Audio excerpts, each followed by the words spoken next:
Hello বন্ধুরা, আসসালামু আলাইকুম। কেমন আছো তোমরা সবাই? আমি অনেক ভালো আছি। এখানে এসেছিলাম চা খেতে, দমনা ভুল গিয়েছিলাম।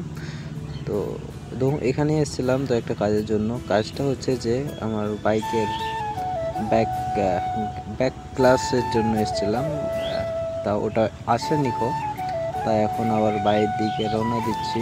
তো যেতে যেতে যে সামনে দেখতে পাচ্ছ এই গলিটা, এইখান থেকেই আমি নিতে এসেছিলাম বাইকের আমার ব্যাক গ্লাসটা, কিন্তু পেলাম না। তার জন্য এখন বাড়ির দিকে রওনা দিচ্ছি। তো আমাকে দোমনা দিয়ে যেতে হবে। তো দোমনা আমি চলে আসলাম। আসার পথে দেখছি সেই জাম লেগে আছে। ভেবেছিলাম মনে হচ্ছে যে বাইক বড় গাড়িটার জন্য জাম লেগে আছে, কিন্তু যে দেখি কি হচ্ছে সামনে ওইদিকে একটা ট্র্যাক্টর ঢুকে আছে। তো আমি এই দিক দিয়ে কেটে যাব। তো দেখছি যে না, ওই ট্রাকের জন্য না, জাম লেগে আছে হয়তো কোনো এক কারণের জন্য। এখানে এসে আমি ওয়েট করতে লাগলাম। এখন দেখি কতক্ষণে ছুটছে। তো অনেকক্ষণ ওয়েট করার পরে আমি ওইখান থেকে বের হলাম। তো এখন যাচ্ছি দোমনা হাই স্কুলের দিকে। রডপুর হাই মাদ্রাসা দোমনাতে অবস্থিত আছে। তো সেই দিকে এখন যাচ্ছি আমি দালকোলা রোড দিয়ে। তো যেতে যেতে এই স্কুলটাতে আমিও এক সময় পড়েছিলাম, এখন পড়ছি না, কারণ এই যে এই স্কুলটাতে অনেক স্মৃতি জমে আছে। কিন্তু এখন আমাদের যেতে দেয় না, সিকিউরিটি করে দিয়েছে, বাইরের লোক অ্যালাউড না। তাই এখন বাড়ির দিকে যাচ্ছি আমি।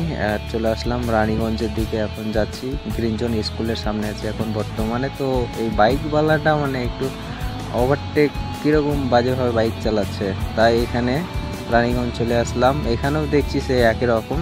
দাঁড়া, ওকে একটু আমি তাড়া দিয়ে দিই। আমি হাই স্পিড দিব একটু, দেওয়ার পরে আবার আমি 80-র ওপরে উঠবো না। দেখি আমাকে ওভারটেক করছে নাকি, হয়তো আমার সাথে রেস লাগতে চাইছে, কিন্তু আমার রেস লাগার কোনো মোড নেই, কারণ আমার বাইকের ক্লাচ প্লেট জ্বলে আছে। তো দেখি এই যে আবার চলে আসলো, আমার সাথে রেস লাগতে চাইছে, কিন্তু আমি লাগবো না। যাই হোক, যাক, এখনও আমি বিন্দাস যাই।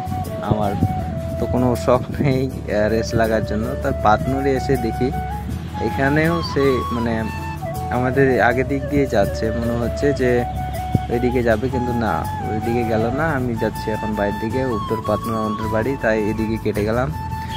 কাটার পথে চলে আসলাম, এই যে ঢুকে গেলাম উত্তর পাতনুরের দিকে রাস্তায়। তো চলো, আগে দেখা হচ্ছে। এই যে এখান দিয়ে আমাদের যেতে হবে, কিন্তু এখানে যে আমাদের বড় জুমা মসজিদ আছে, এখানে জুম্মা পড়া হয়। চলো, জুমা মসজিদ পার হয়ে আরেকটা জিনিস আছে, ওইটা পার হয়ে তখন আমাদের বাড়ি।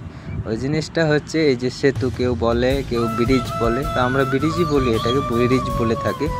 এই ব্রিজটা পার হয়ে আমাদের একটু যেতে হবে, গিয়ে তখন একটা টার্নিং আছে, সেই জায়গাটায় ঢালাইয়ের রোড আছে। এই ঢালাই রোড দিয়ে যাব। ট্রাকটা দাঁড়িয়ে আছে, সেইখানে ঢালাইয়ের রোড আছে, এই যে দেখতে পাচ্ছ। চলে আসলাম, এই দিক দিয়ে যাব। এখন চলে গেলাম, এই যে যাচ্ছি।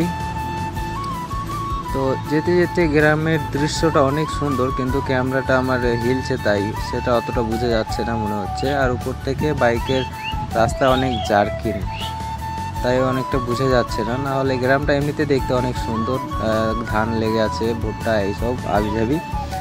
যেতে যেতে চলে আসলাম এদিক দিয়ে। এখন আবার মাটির রোড ধরতে হবে আমাকে, কারণ ঢালাই রোড শেষ। এইটুকু রাস্তা একটু আমাদের খারাপ আছে, আর ঢালাই রোডটা একটু খারাপ ছিল। আর এই যে চলে আসলাম এই পর্যন্ত। এই যে এটা আমাদের কাকার বাড়ি। এই পর্যন্ত আমার ভিডিও কেমন লাগলো